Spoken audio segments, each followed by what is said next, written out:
Okay, let's go to 18.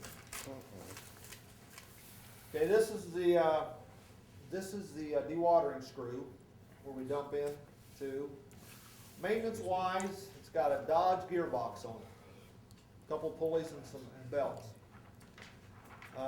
The gearbox the lubrication is good for 2,500 hours when you start out, and then every 6 months. So what's in there now, run it 2,500 hours, change it, and go to every 6 months. There's a section in your O&M on the Dodge. It'll give you capacity, that thing holds, I think, just less than a quart, just under a quart of lubrication. It'll give you types of lubrication and amounts of lubrication for your Dodge gearbox. Couple pulleys and some belts. Those where you want to change everything out. It's got 2 belts on it, so you want to change both belts at the same time. That type of thing. It's got a bearing in the back, the tail shaft we call it, and it's got an automatic lubricator on it. It's one of those things they screw in and automatically greases the bearing. So the only maintenance you got on it right now is the gearbox, the pulleys, and the belts. The rest of it is observation. Take the covers off on the top, see how things look inside, see how the screws working. Seems to be no problem. That's about it on the dewatering screw. Okay. Again, it's 2,500 hours for every 6 months. Like I say, I dropped the weir in it down to its lowest point. There's a weir in there. It's got probably about 1 inch or 2 of travel. So if you have to adjust it, you have to go inside, take the cover off, and go in there and adjust the weir plate that's in the dewatering screw. Go over to 19. 19 is some information on your Euro drives. Same thing that we had on the bar screen, same information. Let's go to 20. 20 is lubricant. So you'll find you can use these lubrications that they talk about. It's got Mobil 630, and if you've got something that's equivalent to Mobil 630, it's not on this. I don't see no problem with it. They talk about if you use the synthetic, it just doubles the life. It goes to 20,000 hours in every 4 years type thing if you use the synthetic. Okay, 21. Just capacities on the gearbox if you need to. But like I say, you got a sight glass. You're going to fill it up till this comes into the sight glass, or it runs out. You take sight glass out until it runs out. Go to 22. This is your explosion-proof motor. Nothing on it. Well, shouldn't say that. They send them out sometimes with grease fittings on them, and sometimes they don't. The bearings are sealed. Sometimes they use a sealed bearing. If they don't use a sealed bearing and they put a grease fitting, they put a grease fitting and plug on it, and then they have a schedule to greasing it according to how many hours it runs under condition, and they talk about you take the plug out, put a shot of this certain grease in. They call for a certain type of grease to use in the motor, but they send the motors out. Sometimes they have a sealed bearing on them, or a roller bearing that then needs grease, and sometimes they just use a sleeve type bearing in them. It doesn't need any lubrication at all on them. So I looked at these. I didn't see no grease fitting on them unless they got it hid someplace. But if they do, you follow these information on page 23. You use a certain type of grease in it, and the grease intervals and so on the motor. 24 just still stays with the same information on the motor. If you've got a bearing that needs greased in the motor. 25 just still staying with some information on the motor. And we'll go over to 26. Got some information on the Dodge gearbox. It's on the dewatering screw. 27 gets into some, if you look in the manual, we got the Dodge section has got a whole bunch of pages on. They really go into details on the gearbox. So some information there, and then you go over to page 28, and that where it's circled there is the position that your guys' gearbox is in. So it'll show you the level, it'll show you the position it's in and where the drain is and the breather is. So like I say, this one here is, I think we took less than a quart of lubrication in it. So that's your position, those are your levels, and it's got a vent plug. It's on the top or on the side there out of the oil. You got a magnetic drain plug that's in it, collects all the crap out of it. Then you've got the fill level in it. So again, it's 2,500 hours, change it out and go to every 6 months on it. Go over to 29, there's some information there. Note up under lubrication, it tells you that about the 2,500 hours and every 6 months. And then down there at the bottom of the chart shows you some quantities of the lubrication. Types, it just in the information, it'll tell you, just gives you some. It doesn't give any brands, it just says use a certain type of lubrication, so you can find whatever that is, whatever brand, use whatever brand that is. Anybody got any questions? On the drive shear sprocket, where you got the shear pin, Yeah. that also has a trip pin? It has a trip pin, but this don't have a limit switch on it. Okay. So it don't have a. Would that trip and just keep going? It'll trip and keep going. I don't know, is there some other means of indicating that the thing's shut off? I don't know. So if you breaks a pin, yeah, it'll stay running, but if there's some other means of indicating that it broke the pin, I'm not sure about. So the trip pin isn't like, won't release first? So the trip pin is there, you'll notice it'll pop out a quarter of an inch. Yep. Yeah. So what it is when it pops out, it hits a limit switch and shuts it off. Okay. And then when you That's put it if it all back breaks the together, you pin. just shove it back in. That's if it breaks the pin. That's if it breaks the pin. All right, I see. Yeah, right now this is the shear pin. When you order a sprocket, that's the way it comes. It comes through with the trip pin on it and a shear pin, and that's the way it comes through. So if you use if the trip lever is needed, you use it. If it's not, you don't use it. So.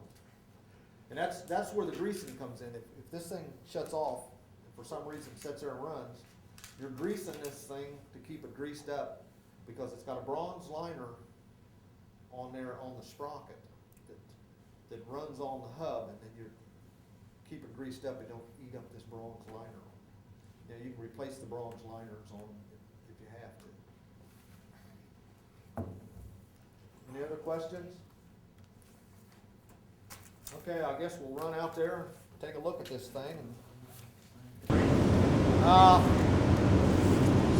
Step around here to the front, and this is the weighted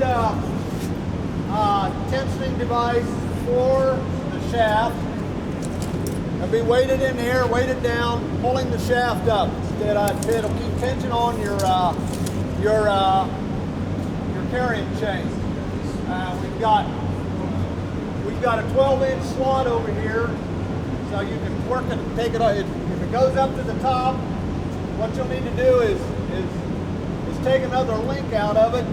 You'll have to jack up the box, hold it up, drop the shaft down, take a link out, down in the tank, put it back together, take the jack out, put the tension back on the chain. Maintenance, no maintenance on it. Probably the best thing to do on this though is I recommend where it slides is keep some kind of lubrication on it. I would lubricate those slides, put a shot of grease while you're greasing the bearings, put a shot of grease on that thing so it's right now it's new and it's kind of, it doesn't slide very easy, so I'd grease the thing up, put some grease or take a never seeds and put a little never seeds on the slide itself, so the thing will eventually start sliding pretty easy. Because right now everything new in that stainless, it kind of doesn't want to slide very easy. Okay, your carrying chain, close it, open end forward, travels down, so that's your open end forward. Lubrication's gonna come out of the water, plus it's got a plastic coating on it. So as far as maintenance, it's just observation on the chain, see if it needs taking up tension. Your bearings, this is your take-up bearing, then you got a head shaft bearing up here on the top. Here's your centralized grease system for the bearings on each side here. And like I say, when you grease this, it probably wouldn't be a bad idea to start greasing that, put something on, grease on to where it slides. So that's your maintenance. Your gearbox and your bearings is your maintenance. The bearings are weekly, and the gearbox 10,000 hours for every 2 years. Look and see, just observe everything, make sure all your bolts are tight, just the collars are on and stuff like that. This sprocket here, the ones that are on your take-up, the B sprocket, B hub I talked about, these are all plastic, UHMW. And your head shaft sprockets are cast iron with a plastic teeth on them. And the first set of sprockets you see down here in the tank going this way, they got plastic. The rest of them is all cast iron with plastic teeth on them. Maintenance, no maintenance, just an observation. Keep an eye on them, see how they're wearing, see what they look like. Your bucket, like I say, let's step over to this one over here because it shows the shoes a little bit. I shut stuff off. Here's the wear shoes we talk about. Like I say, you can change these out 4 sides. We talk about 1/4 of an inch of wear, but make sure it don't get into your stainless. You can take the bolt out, rotate these, put them back together for each side. These are the floor ones, and the other ones are the return rail, and they're all identical. There's no difference in them. They're both the same. So one wear more than the other? Huh? One shoe wear more than the other? I don't know really if it will or not. The return rail is metal, so you're going to be running against metal. The floor is going to be plastic against plastic. So to me, I'd say the metal against the plastic against the metal is probably going to wear, but it's in water, so. But I'd say probably the return rail will wear. Yeah. So plastic bucket, no maintenance on it. Just check and make sure it's tight. All the bolts are tight. That type of thing on it. Like I say, down in the tank, you've got sewage bearings on each shaft. Maintenance, there's no maintenance on them. They're going to get their lubrication from the water. But if you drain the thing, I would grease the bearings and push all the gunk out of them. Turn the thing on if it's going to set for a while, any length of time at all, and just keep the bearings greased up and exercise the unit if it sits there in a dry stage. But while you got water in it, it's going to get its lubrication out of the water. The only thing recommend is once a year you drain it, look at your tank, see how the sprockets look, see how the shafts are doing, that type of thing. Just an observation of the unit itself. Sprayer system. This is the sprayer system up here. The line running in right here. The valve probably can be adjusted to adjust it, but you got how many sprayers this thing got on it? I see 1, 2. I see 2 sprayers on it. Adjustment wise, the only thing to be adjusted is the pipe turned a little bit or whatever. So that's the adjustment on it, and to control the waters over here. About it. Let's go over here to the dewatering screw. It's lubricator on it. They don't have it on yet. They don't know where it's at. They can't find it. But they've been greased up. from the factory. They're greased pretty good. So there'll be an automatic greaser on the back of here for lubricating this bearing on the tail shaft of it.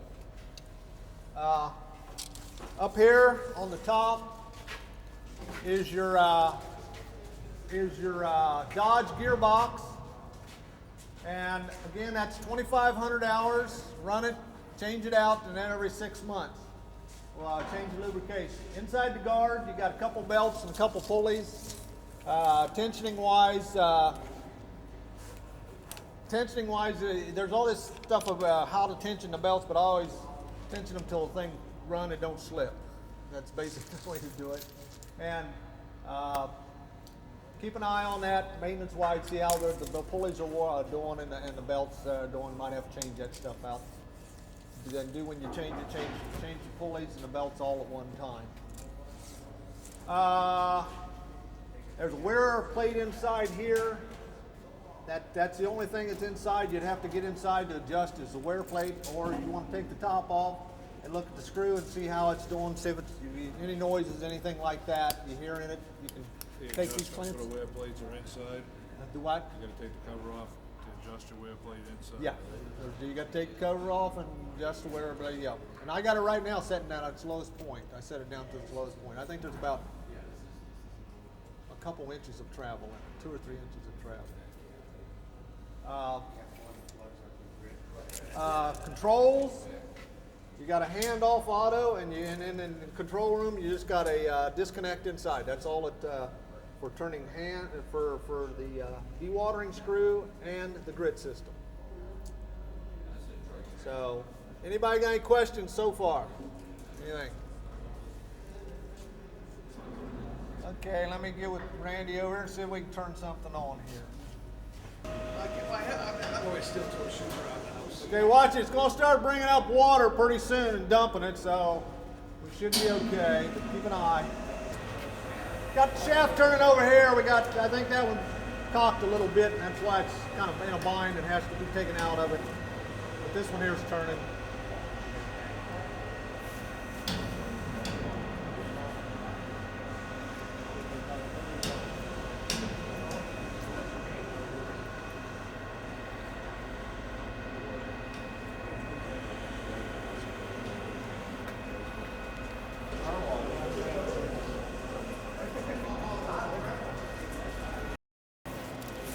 The Eurodrive gearbox has two gearboxes to it.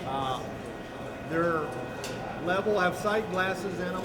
And their level of your lubrication is brought up to the sight glass. You drain at your bottom part, and it has vent plugs in. You have to drain each gearbox to get the lubrication out. You can't just drain one and have it to drain both of them. You have to drain each gearbox, and the lubrication is changed every 10,000 hours or every 2 years. Now, it's got a drive sprocket on it, which has a shear pin in it, and the shear pin is underneath this collar that we talked about. You got a shear pin underneath that collar right there that has 2 set screws in it. When